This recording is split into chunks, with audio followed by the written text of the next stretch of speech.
Welcome back, students. Hi, welcome back, students. So let's start with our day 1 video, that is how to install a Python. Okay, so the easiest way is to get it from its authenticate sites, that is you can get it from Python directly. You can just search Python download. The first site that you will get is an official website from where you can download Python. Yes, the CAT students, please see. You can see that it is download 3.12.1. Now let me tell you, if you're using the latest version of your operating system, okay, let that be Windows or Mac or Linux, okay, then such versions will work. But if suppose, like how I am using Windows 8, though Windows 10, 11 has already come, I'm still working on Windows 8. So this version of Python is not gonna help. Okay, so if you are using anything Windows 7 or Windows 8, you need to install Python 3.8.10. okay, so please go on this link, Python 3.8.10. okay, and this particular page will be useful for you. Scroll down and here you will see which all the important files which are important. Okay, so what I need is Windows installer 64-bit. okay, if yours is 32-bit, then you can go for the 32-bit one, but normally we have 64. It will take hardly let's say 2 or 3 seconds, so it's done. Just open as your exe file is downloaded. Next, all you need to do is you need to run your Python file.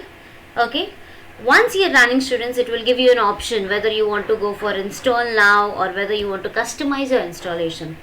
As we are new to Python, it's okay if you go for install now version, because it will by default install an IDE, a Python and other things for us. Okay, one thing very important to remember is add Python 3.8 to the path. If you do this, you don't have to extensively go and set up an environment variable and all that. Okay, so this thing will take a little bit of time, students. Just let the setup process, do not click on the cancel button, and as you can see, it is almost going on. By the time it is happening, let me tell you one thing, students. If you have seen a previous video where we have given you a day-to-day schedule of how and what we will be teaching you for Python, we have also said that we will be teaching you Flask. So don't worry, your Flask is compatible with 3.8.10 version. Okay, so there's not to worry that you don't have to think that later you will have to download another version and all. No, this is very much good. Okay, so we'll just wait for a minute or something and it will be done.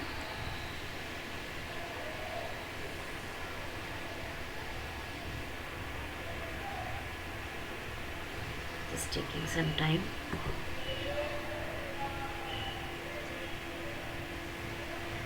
Okay, so here my Python is installed. Okay, special thanks has been given. So let's close it. Let's see whether your Python is installed properly or not. For that, you will have to just search for Python. As soon as you search for Python, students, you can, here you can see you have your Python 3.8 IDLE, and you also have your command prompt. Okay, that is a Python command prompt.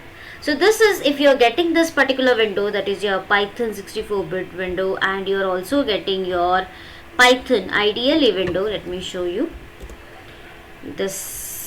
Okay, if both these windows are opening properly, so I can say yes, you have installed. Yeah, here it is. So I can say here you have installed your Python properly. Okay, let us quickly continue, students. Now that we have installed one thing, let us print our first program. Okay, Python is a very simple language. Okay, if I want to print something, I just have to say print. Okay, no, I'm not initializing any variables, nothing. Just a simple thing, you know, I want to print something. As we always print the first thing as hello world. Okay, now let me just say welcome to Python learning. See, whatever you're writing in the print, okay, it is directly displaying, it is directly printing it.